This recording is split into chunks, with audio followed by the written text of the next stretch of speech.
This is Gynecologic Surgeons Unscrubbed, a series-based podcast focusing on surgical and medical education and featuring expert interviews and practice-changing discussion. Our host is Dr. Cara King, a member of the Cleveland Clinic's section of minimally invasive gynecologic surgery. Dr. King is also the director of benign gynecologic surgery and associate program director of the Cleveland Clinic's MIGS Fellowship. This podcast is a collaboration between MDedge and the Society of Gynecologic Surgeons. We'll be right back after this message.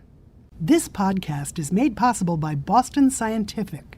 To learn more about Boston Scientific, please visit bostonscientific.com. The opinions expressed in this podcast belong solely to the featured clinicians and do not necessarily reflect the views of Boston Scientific. So I am thrilled to have Dr. Megan Evans back on Gynecologic Surgeons Unscrubbed. It is so good to see your face again, Dr. Evans. Yeah, thanks for having me. Of course. And as you guys all know, Dr. Evans is coming to us from Tufts Medical Center out in Boston, and she is our advocacy and policy expert. And for this series, Dr. Evans will be focusing on the topic of graduate medical education. So Dr. Evans, with that intro, talk to us. What is happening legislatively within the GME? Well, there are some bills that are making their way through Congress that specifically focus on expanding GME and increasing funding for GME. But I think before we talk about specifically about those bills, it's important to understand where GME funding comes from, what's the history of it, and why it's so important to protect it and expand it. So support for residents predominantly comes from CMS, also known as the Center for Medicare and Medicaid Services. And they began support of residents back in 1965. Now, the cost of resident support is a huge component of what the federal government spends on the healthcare workforce. So looking specifically at the expenditures of Health and Human Services, it's about 3/4 of all of their expenditures. And looking back at 2015, the federal government spent about $16 billion on supporting medical residencies, which understandably makes it an attractive policy to potentially cut to save money. So looking at areas where there could be cost savings, sometimes policymakers look towards GME. Absolutely. It's an astronomical amount of money. I can imagine that it'd be definitely something that they'd be looking at to cut if possible. And the federal government supports graduate medical education typically in 3 ways. So one is what I just talked about through payments made by Medicare and Medicaid programs, through the Department of Veteran Affairs and the Department of Defense. So medical residents who are receiving their training specifically through Veteran Affairs will get most of their salary through the VA. And then lastly, through programs funded by the Department of HHS, which stands for Health and Human Services. And they support mainly primary care training in outpatient facilities, rural programs, and really trying to focus on areas that have, unfortunately, disproportionate of either low income or patients in areas where they don't have a lot of access to healthcare. So in regard to the number of residency training positions that are actually available, do those ebb and flow every year? Like if a training program has more cases, this year, can they get an extra resident or two the following year? How do those resident numbers work? Yeah, so it's a good question. It's a really interesting process that's happened and has kind of led us to the place where we are right now, where there's a big concern about shortage areas with healthcare. Obviously, the population is aging, and even in OBGYN, we're going to have a huge physician deficit and OBGYN shortage in the near future. So initially, Medicare left support open-ended, whether they would pay for additional full-time residents that hospitals trained, and it would ebb and flow pretty freely. However, in 1997, there were some GME stakeholders who released a consensus statement that they thought that the United States was on the verge of an oversupply of physicians, and they actually recommended to the federal government that they should limit the amount of GME positions that the federal government paid for. This act called the Balanced Budget Act was passed, and essentially it put a cap on levels at the 1996 level for both allopathic and osteopathic residency counts for teaching hospitals. What's interesting is that that cap has essentially remained unchanged since 1996. So it's been over 20 years since that law was passed, and there have essentially been very little increase in Gme funding and residency spots for hospitals. Now, if a new hospital opens or a hospital that didn't have a residency program and now they do, they can apply for Gme funding. But the hospital that you and I both work at, essentially it's capped for how many additional residents, if at all, we can get.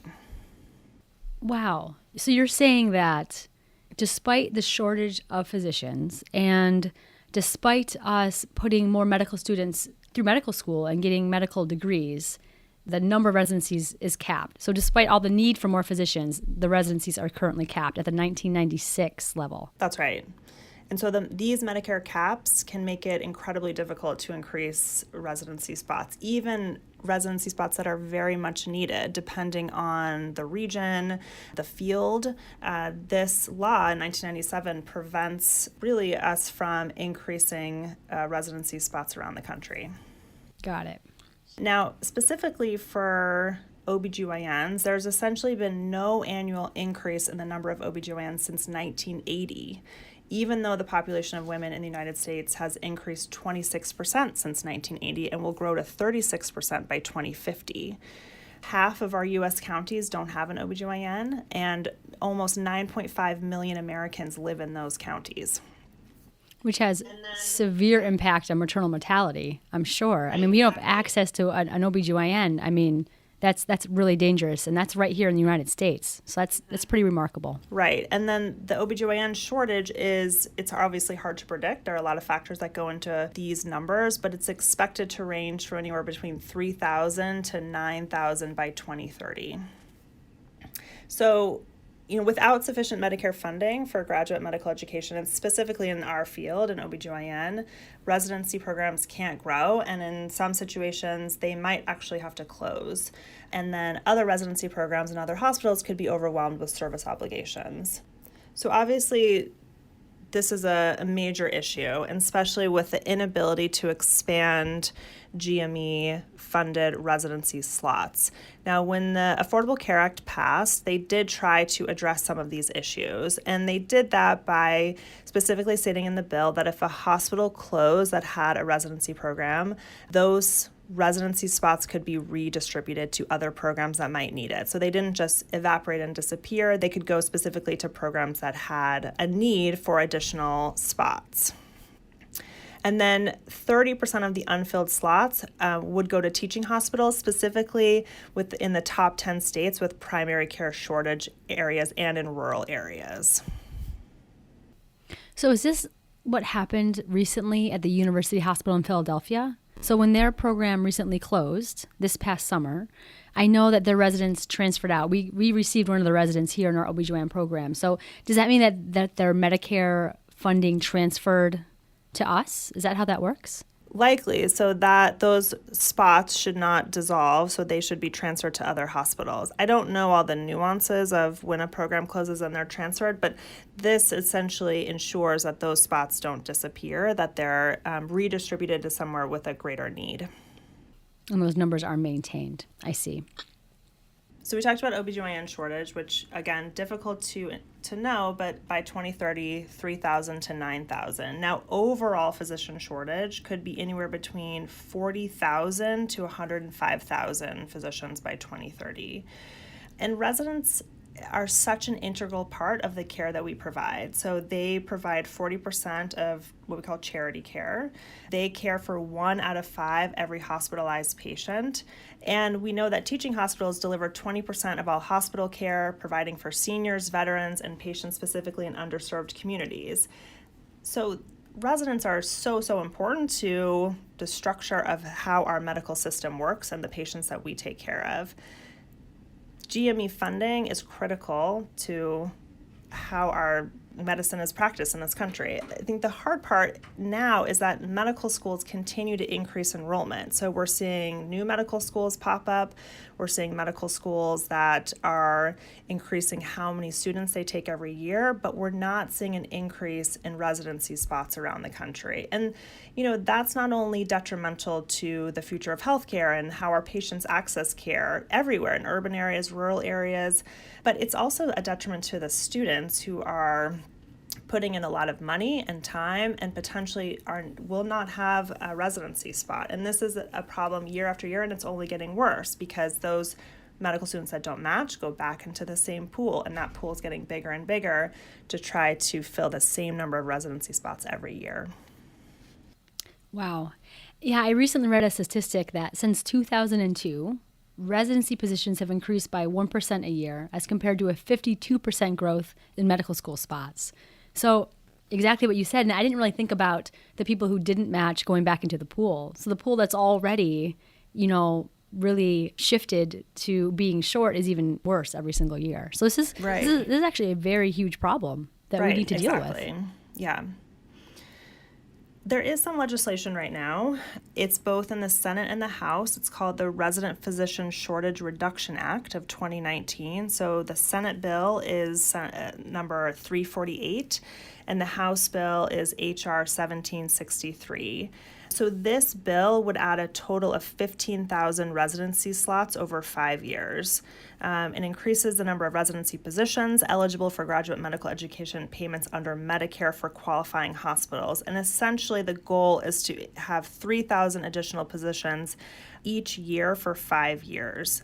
Of those, this is an important component, and obviously what we're seeing is that there's a big shortage of primary care physicians. So at least 1,500, so half of those positions every year, need to go to shortage specialty residency programs. So that could include potentially family medicine, internal medicine, more likely primary care specialties, and likely OBGYN is part of that group as well. The sponsor in the Senate is Senator Robert Menendez from New Jersey, and I just checked yesterday. They currently have 17 co-sponsors, and that was referred to the Committee on Finance. I know last podcast we talked about which committees were important when it came to healthcare. Finance is not the most common that we think about with healthcare, but certainly does review healthcare issues. And then in the House, it was introduced by Representative Terry Swell from Alabama, who's a Democrat. And this was referred to the Ways and Means and Energy and Commerce and the Subcommittee on Health, and that has 171 co-sponsors. So the nice part about this bill is bipartisan, so it has both Republican and Democrat support, and bicameral, so there's a version in both the House and the Senate. So definitely an important bill. This is a critical issue that we should all get behind and call our representatives and make sure they're co-sponsors and ask what we can do as physicians to help move this bill along. So that was my exact next question is, so how can we help push this along? So again, people who aren't as savvy as you are in regard to policy work, what tangible thing can we do ourselves to help push this along? So, I would get to know the bill, and if you go to congress.gov and you type in either S348 or HR 1763, it'll pull up text of the bill. You can see you can click on the link co-sponsor and see if your representative is a co-sponsor. If they are a co-sponsor, that's great. You can still call their office and thank you for being a co-sponsor. I'm a physician. This is incredibly important for these reasons, especially talking about patient care, patient healthcare access, and why this is really concerning given the physician shortage that we're likely going to experience in the next 5 to 10 years. And then ask them, what can I do to help get this bill out of committee and onto the Senate or the House floor for a vote? If your representative is not a sponsor, then there's even more opportunity to call them, ask to speak to their health legislative aide, explain who you are, why this is important, and again, ask, I would really appreciate if Representative X, Y, or Z or Senator, your senator would be a sponsor of this bill. Awesome. Really great tips. And what we'll do is we'll put all of those tips and those websites in our show notes. So everyone who's listening, if you want to reference those, we'll have all those listed. So you can just quickly click on those links and those bills that Dr. Evans just spoke about and do our part. Well, thank you, Dr. Evans, so much for your insight on this huge problem within GME CAPS and the physician shortage.